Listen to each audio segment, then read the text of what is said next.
Olá, tudo bem? Meu nome é Eduardo Saig, esse é mais um programa Café das 10 e hoje eu vou falar com uma pessoa que eu conheço já há muitos anos, basicamente desde que eu comecei nesse mercado de hunting, a recrutar exclusivamente posições de recursos humanos. Hoje eu vou falar com a minha querida Márcia Yoshida sobre o RH nas empresas e na indústria de aviação e de aeroportos.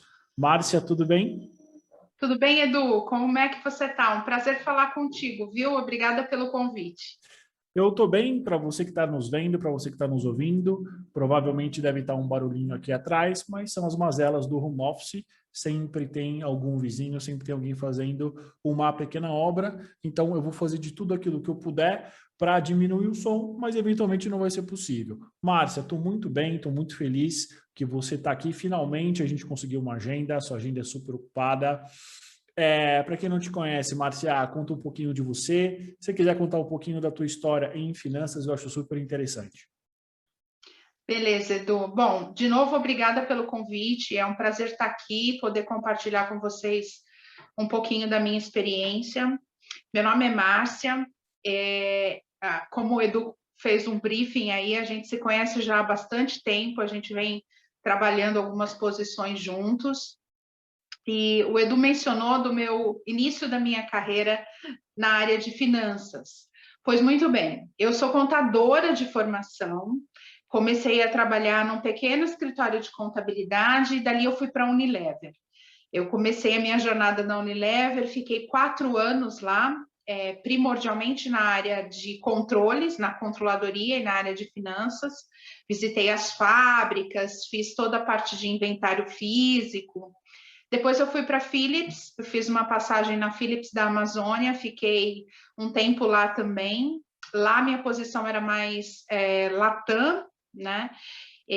Foi um período bastante interessante e eu caí de paraquedas na aviação. Nunca tinha ouvido falar de British Airways, que foi a minha entrada aí na aviação. E eu entrei na empresa no momento onde eles estavam mudando o escritório do Rio de Janeiro para São Paulo. Então, praticamente foi uma startup, porque não havia ninguém na área de finanças, a equipe do Rio não migrou, e eles contrataram toda a equipe nova. Eu entrei na supervisão da equipe de finanças, e lá se vão 22 anos de aviação, Edu, né? Saí da British em 2014, dezembro de 14.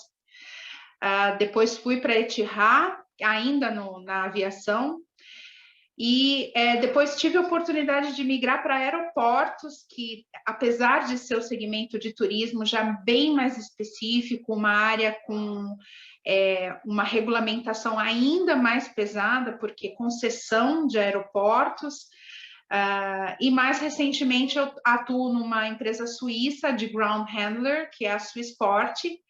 Então, quer dizer, eu comecei em aviação, aeroporto, ground handler, eu brinco que agora só falta aviação executiva e eu fechei o business aí como um todo, um ciclo. 22 anos nesse segmento, Edu. Muito bom, Márcia. Márcia, em linhas gerais, óbvio, se você quiser trazer detalhes, se você quiser trazer projetos, quais são os desafios que uma companhia aérea traz para a área de recursos humanos? Olha, Edu, eu trabalhei em 2 empresas aéreas internacionais, né? Tanto na British quanto na Etihad. E a gente costuma dizer que se o bichinho da aviação te pica, a aviação ela não é um mercado morno, ela é um mercado extremamente intenso. Então, ou tu ama ou tu odeia aquilo, não dá para você ficar em cima do muro. E, no geral, o turnover da aviação, pelo menos da aviação internacional, ele é muito baixo, né? O que faz a vida do RH é mais fácil nesse aspecto, mas é um nível altíssimo de mão de obra. São mão de obras trilingües, são mão de obras que demandam capacitação, são mão de obras que por muitas vezes tem remuneração muito alta, né? Então o mercado fica de olho. Posso te dar um exemplo? A British tinha uma equipe de primeiríssimo mundo de mecânica de aviação. E essa mão de obra é uma mão de obra que requer licenças específicas das aeronaves para as quais elas atuam. Então, se é um Boeing, requer licença da Boeing, se é um Airbus, requer licença da Airbus, e aí por diante. Então, são tesouros assim que o RH precisa realmente manter muito bem cuidado, porque não é fácil treinar um mecânico de aviação, como tu pode imaginar, né? Então, isso, para as internacionais, é algo que a gente olha com bastante carinho. Para as nacionais, Edu, eu tenho tido bastante troca de figurinha, assim, com os meus parceiros, e o que a gente vê hoje, até pelo momento que a aviação passa, é a necessidade de desenvolver o pessoal da base. Né? Então, os jovens que vêm com essa entrada, conscientização a respeito de customer service, né? Isso é uma coisa que ao longo do tempo, para a gente, né, do que já voou muito, a gente sente que tem se perdido ao longo da passagem do tempo o tal tapete vermelho do passageiro, né? Hoje virou uma coisa muito comum, o que é legal, porque dá mais acesso às viagens, mas, por outro lado, também, as pessoas que estavam acostumadas a voar, elas sentem falta do atendimento mais personalizado, daquele carinho, daquele diferencial, tanto a bordo quanto no aeroporto.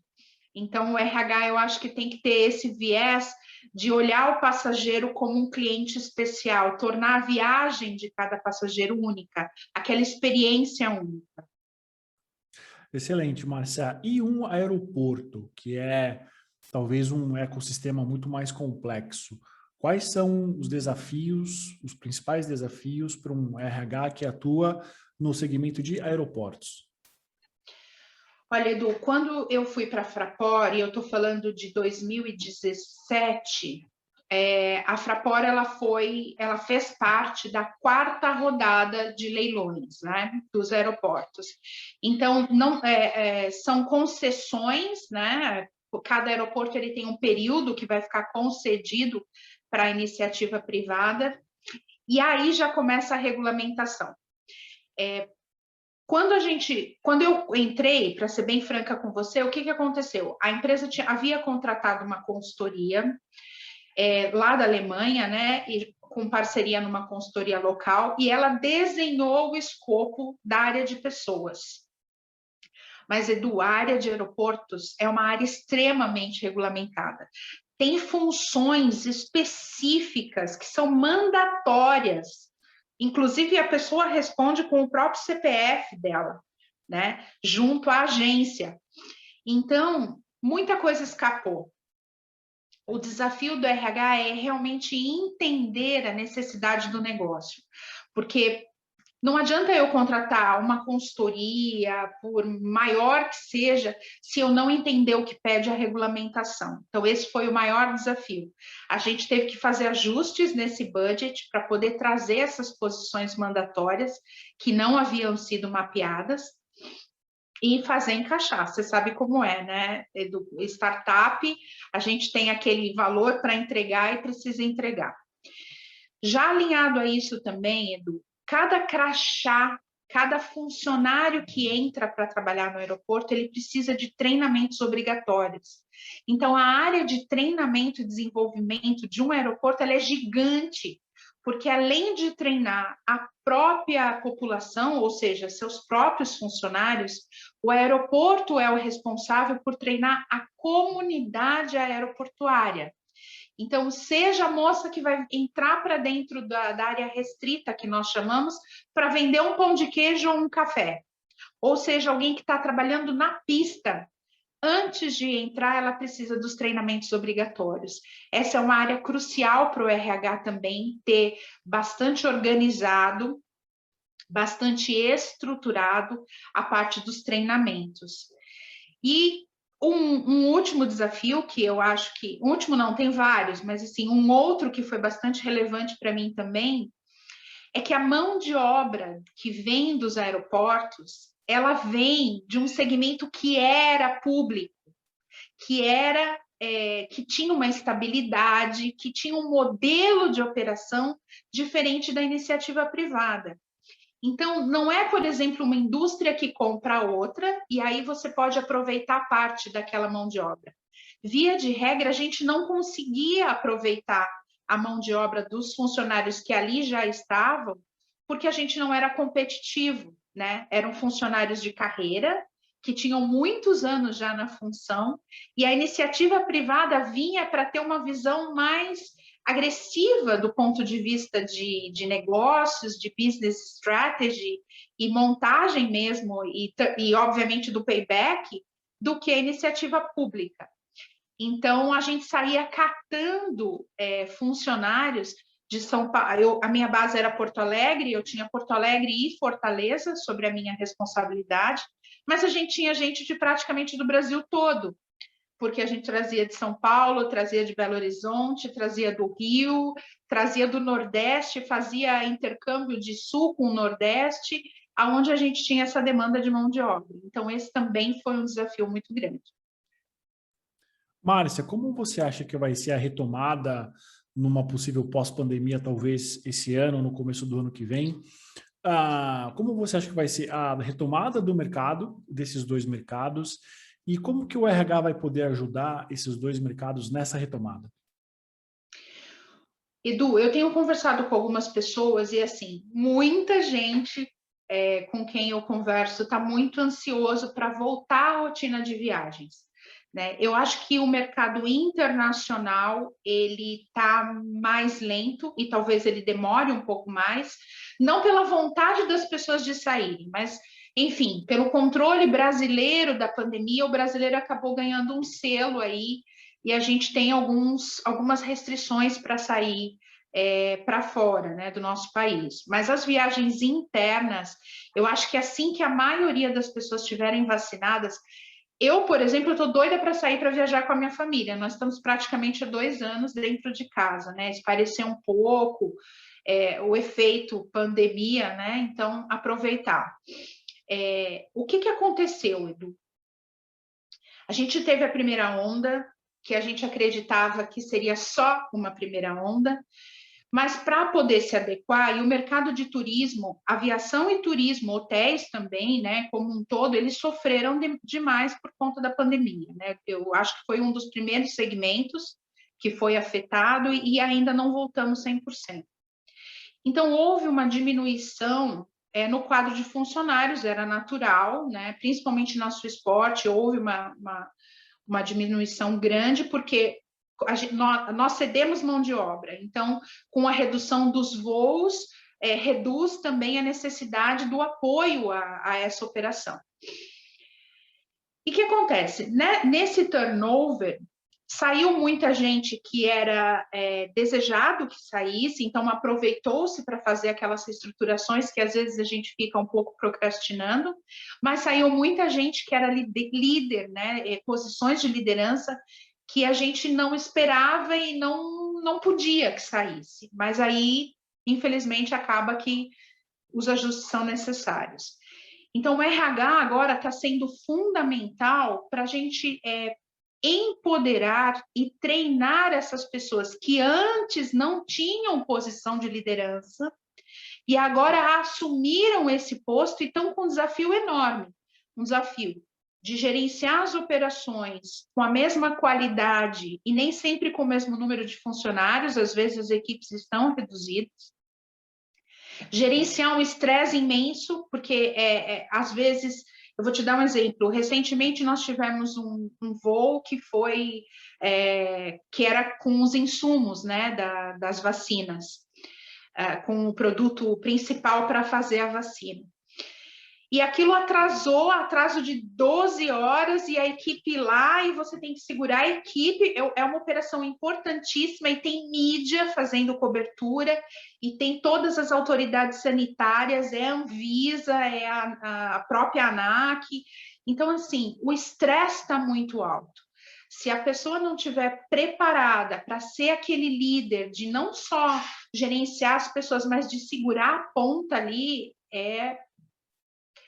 A gente tem visto, né, Edu, acho que não só na aviação, um aumento muito grande dos efeitos emocionais, né, psicoemocionais, por conta da pandemia. Não está diferente para nós.